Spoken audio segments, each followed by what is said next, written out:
Amis investisseurs, bonjour, c'est Aymeric du blog missioninvestisseurimmeuble.com. Aujourd'hui, dans cette vidéo, je vous ai préparé une interview avec Guillaume Malgour qui est investisseur immobilier et aussi entrepreneur. Il a pas mal d'expérience dans l'immobilier, donc j'ai souhaité faire cette interview pour savoir comment lui, est-ce qu'il visite les immeubles de rapport. Qu'est-ce qui est important à regarder depuis l'extérieur et à l'intérieur? Donc, on va parler ici de toiture, on va parler de façade, on va également parler d'électricité, on va parler d'humidité. Tout ça, ça se passe tout de suite et c'est après le jingle.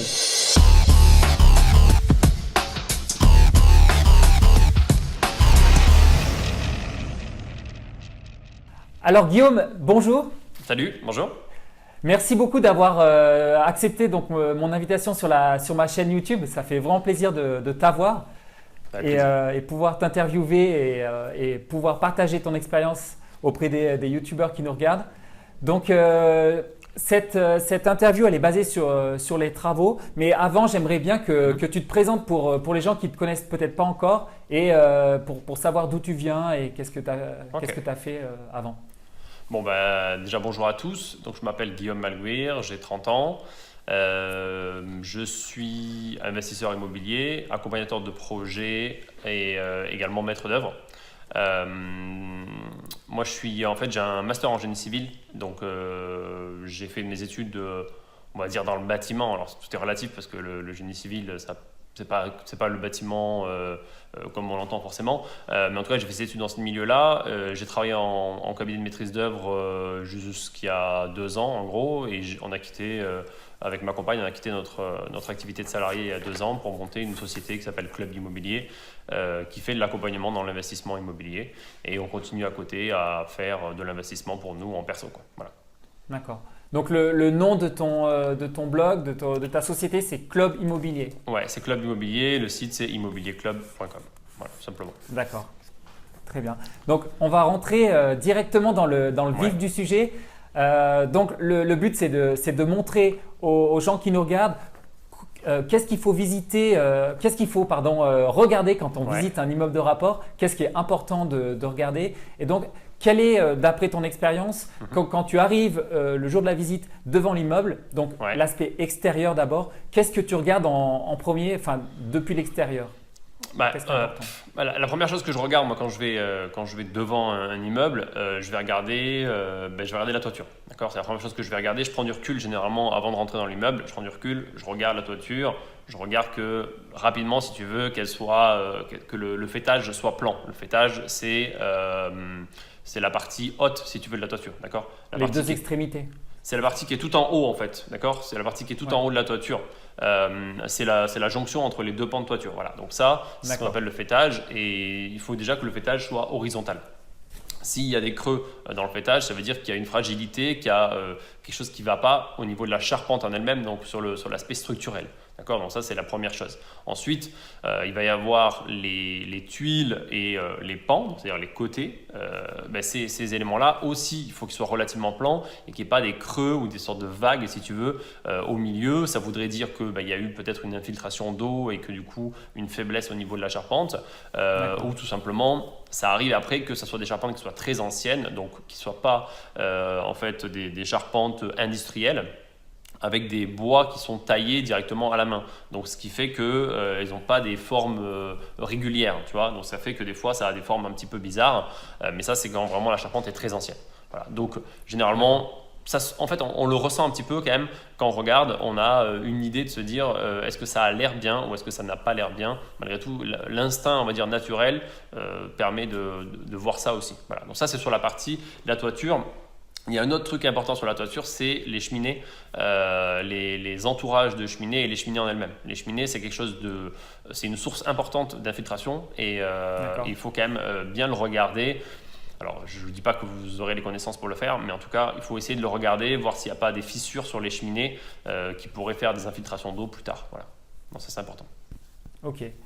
Et la façade, tu regardes quelque chose La façade, on a tendance à vouloir refaire beaucoup de choses sur la façade, alors que des fois, il n'y a pas grand-chose à faire, juste une peinture ou même le laisser comme ça. Les locataires ne sont pas forcément très exigeants par rapport à la qualité de la façade esthétique, on va dire. Donc souvent, il n'y a pas grand-chose à faire. Il faut juste s'inquiéter quand il y a des grosses fissures. Voilà, quand il y a des grosses fissures et des fissures au niveau des linteaux, c'est-à-dire au-dessus des fenêtres, qui sont des éléments structurels de l'immeuble. Donc il faut faire attention à ces éléments-là. Et si vous ne savez pas le maîtriser, il est peut-être intéressant par la suite de faire venir quelqu'un pour donner son avis. Voilà. D'accord. Et donc ça, pour l'aspect extérieur, je pense que c'est tout ce que tu regardes. Est-ce que tu regardes aussi les volets ou Exact. Ouais. Exact. Alors les fenêtres en elles-mêmes déjà, même si on le verra après de l'intérieur, mais les fenêtres, voir si c'est du simple vitrage, du double vitrage, si c'est du PVC, du bois. Le simple vitrage, il faut oublier. De toute façon, maintenant, il y a encore des habitations qui sont louées en simple vitrage, mais il faut oublier. Dès que vous récupérez un immeuble en simple vitrage, il faut penser à tout changer. D'accord. Ça, c'est assez important. Et après, donc si elles sont en PVC en soi, ça vieillit plutôt bien dans le sens où il n'y a pas besoin de l'entretenir.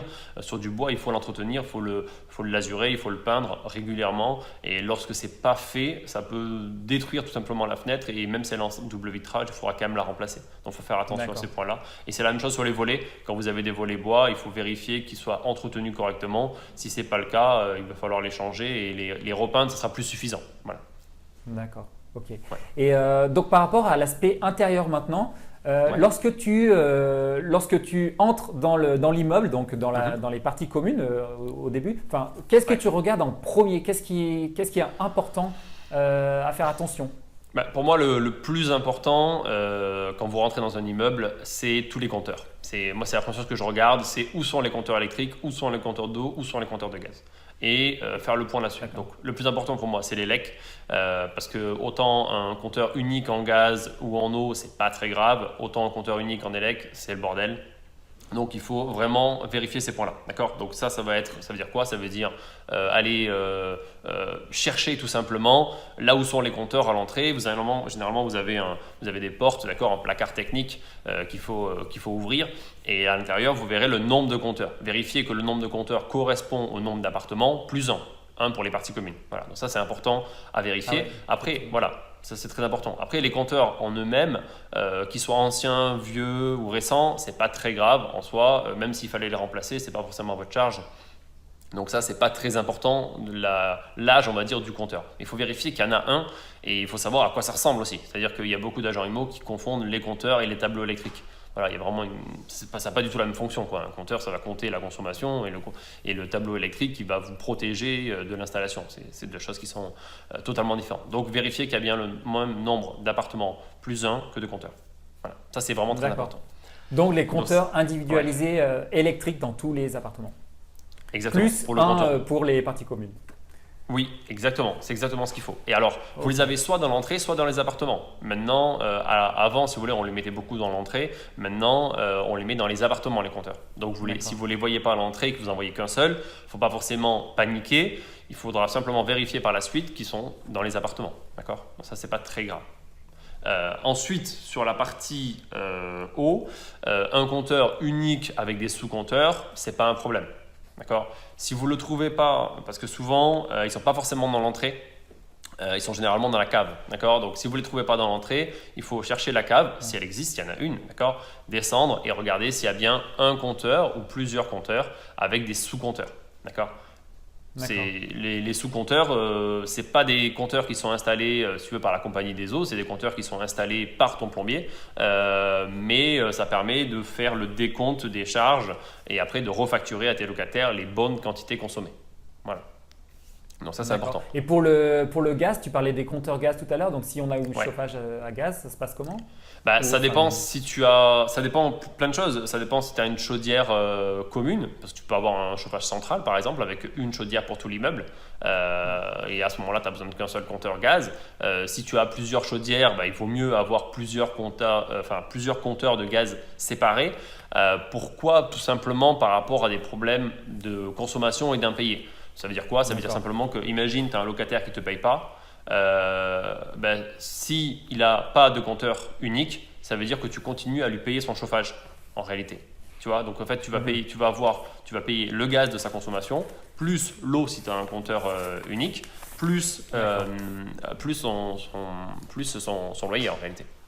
Donc c'est simplement par rapport à ça. Et le gaz, si tu as un grand logement et qui chauffe beaucoup, ça peut représenter une grosse somme tous les mois, quoi. Voilà. Faut être conscient de ça. Voilà. Après, quand tu rentres dans les appartements, il y a quelque chose en particulier qu'il faut regarder je sais pas, l'humidité, les systèmes d'aération Alors, l'humidité, tu auras souvent des problèmes d'humidité quand tu visites des immeubles qui sont vides, d'accord, parce qu'ils ne sont pas ventilés, donc ils ne sont pas ventilés, ils ne sont pas chauffés, donc tu auras ce sentiment, cette odeur un peu d'humidité, tu le ressens quand tu rentres dans le logement. Donc ça, c'est dû, je te dis, soit à une problématique du fait que ce n'est pas loué depuis longtemps, et donc si ça sent un peu le renfermé, on va dire, et l'humidité dans le truc. Par contre, si c'est déjà loué et que ça sent l'humidité, c'est qu'il y a un problème de ventilation. Okay. Donc ça, il faut faire attention parce que souvent, il n'y a pas de VMC dans les salles de bain. Donc il faut installer des systèmes de ventilation dans les salles de bain. Et des fois, c'est le cas, mais les locataires les bouchent. Nous, on a vu déjà des immeubles où les locataires ont mis du papier alu sur les bouches dans les salles de bain, si tu veux, pour pas avoir une sensation d'air froid. Donc ça, malheureusement, en tant que propriétaire, tu ne peux pas faire grand-chose, quoi.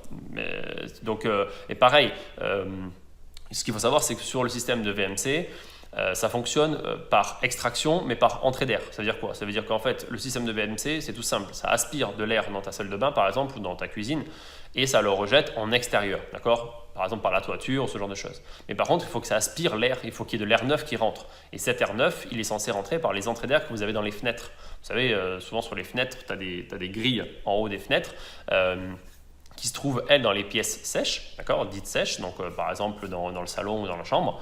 Dans ces pièces-là, en fait, tu dois avoir les entrées d'air neufs pour qu'il y ait une bonne circulation entre l'extérieur finalement et la salle de bain, pour que tu aies de l'air neuf et pas de l'air humide en réalité qui rentre dans ta salle de bain pour remplacer l'air qui est lui trop humide. Voilà. Et le problème, c'est que les gens bouchent aussi ces entrées généralement avec du coton. On l'a tous fait, même moi quand j'étais locataire. Moi j'ai vu ça. Voilà, du journal, du coton, chacun a sa solution pour boucher parce que les gens ont une sensation de froid et c'est normal. Ils ont une vraie sensation de froid puisque c'est le principe de l'entrée d'air en réalité.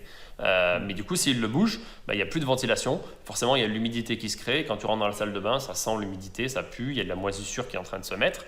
Et pareil, quand ils font chauffer, par exemple, quand vous faites sécher votre linge dans une pièce qui n'est pas ventilée, si vous n'ouvrez pas la fenêtre, c'est pareil, vous aurez des problématiques derrière d'humidité, quoi. D'accord. Et l'humidité, donc, sinon, si ça ne vient pas de ça, ça peut venir aussi de la toiture ou en fait, alors… Ça peut venir, si tu veux, ça peut venir de la toiture. S'il y a des fuites, en effet, alors après c'est autre chose. C'est-à-dire qu'il y a l'humidité ambiante, si tu veux, et après tu as les problématiques de fuite, qui sont pour moi deux problématiques qui sont différentes, si tu veux. La fuite, tu vas la voir, tu auras des traces au plafond, tu auras des traces contre les murs, éventuellement au niveau des angles des murs. Donc ça, pour moi, c'est d'autres sujets, si tu veux. Donc ça, il faut aller après dans le grenier. C'est pareil, ça c'est des choses hyper importantes. Aller dans le grenier, regarder comment est fait de la toiture, voir s'il y a des fuites, regarder au sol s'il y a des traces, si tu veux, d'eau ou de flaques, d'anciennes flaques d'eau, pour vérifier qu'il n'y a pas eu de fuite et que surtout il n'y en a plus actuellement. Voilà, ça c'est des choses qui sont importantes. Donc le grenier et la cave, c'est des choses que les gens ont tendance à oublier parce qu'ils ont la flemme entre guillemets d'y aller. Pour moi c'est ultra important et on a plein d'informations dans ces pièces-là sur lesquelles beaucoup d'investisseurs ne vont pas, quoi. D'accord. Mais si la cave est humide, qu'est-ce que tu peux y faire? Enfin, je veux dire, il faut faire traiter les fondations directement. Alors, tu as plusieurs possibilités. Tu peux avoir une sensation d'humidité dans la cave tout simplement parce que, encore une fois, les ventilations ont été bouchées. Souvent, tu avais des grilles de ventilation en façade, tu sais, au niveau des trottoirs, qui étaient aussi des endroits où on rentrait le charbon. Et ça, si tu veux, il y a beaucoup de gens qui le bouchent. Pour pas que les gens jettent leur mégot ou leur merde, si tu veux, directement dans la cave. Donc ils le bouchent à ce niveau-là. Et du coup, il n'y a plus de ventilation. Et une ventilation, c'est une entrée, une sortie. Donc si tu n'as qu'une entrée, en fait, l'air, il ne se renouvelle pas dans la pièce. Donc il faut une entrée et une sortie. Il faut une circulation. D'accord. Donc si tu as une cave qui est humide et qui n'a qu'une seule entrée, en fait, il faudrait déjà commencer par créer une deuxième. Il faut essayer de créer une entrée. Une sortie finalement. Exactement. Après, tu as des endroits où, si tu veux, tu as des niveaux de nappes phréatiques qui sont plus élevés et plus hauts que ta cave. Et malheureusement, tu auras toujours de l'eau dans ta cave, quoi. Et ça, tu peux rien y faire à part faire un cuvelage, c'est-à-dire en gros tout remplir de béton. Enfin, pas tout remplir, mais tu vas faire une grosse dalle béton au sol avec des systèmes pour étanchéifier les murs. Mais on parle là de trucs vraiment complexes, quoi. Donc, en soi, qu'il y ait un peu d'eau dans la cave, c'est pas forcément catastrophique, mais il faut bien ventiler pour pas que ça vienne dégrader, si tu veux, la structure du bâtiment, la sous-face du plancher, que ça vienne humidifier, si tu veux, ta structure simplement du plancher au-dessus, quoi. Voilà, c'est ça qui est important. D'accord. Là, tu parles de plancher. Est-ce que au niveau des sols, tu regardes quelque chose dans les appartements, si c'est par exemple pas tout sur la même hauteur des sols, tout ça Alors, tu auras plusieurs problématiques. Alors déjà, il faut savoir repérer quel type de sol c'est, si c'est déjà un plancher en béton ou en bois. Ça, c'est important de le vérifier. Comment on le fait? Tout simplement, en gros, vous sautez. Si vous sautez et que ça bouge, généralement, c'est du plancher bois. Si vous sautez et que ça ne bouge pas, c'est du plancher béton. Enfin, c'est un peu schématisé, mais dans l'idée, c'est un peu ça. Il y a une certaine souplesse, si tu veux, sur le plancher bois qu'on n'a pas sur le plancher béton. Le plancher béton, c'est bien parce qu'on est tranquille, on sait que ça bouge pas trop, ça bouge pas dans le temps, il n'y a pas de problème de planéité, tout est droit et ça peut pas bouger. Si vous avez un plancher béton qui a bougé, c'est qu'il y a un vrai problème, d'accord. Si on a un plancher bois par contre qui a bougé, ça arrive sur les bâtiments anciens, on a des fois des différences de niveau importantes dans les pièces. Malheureusement, ça peut faire partie soit du charme de l'ancien, soit on n'aime pas et ça peut être problématique. Il n'y a pas 36 solutions. C'est soit on démonte tout le plancher, on garde, si tu veux, l'ossature du plancher et on vient recaler pour remettre de niveau. Mais c'est du boulot, hein, c'est vraiment du boulot.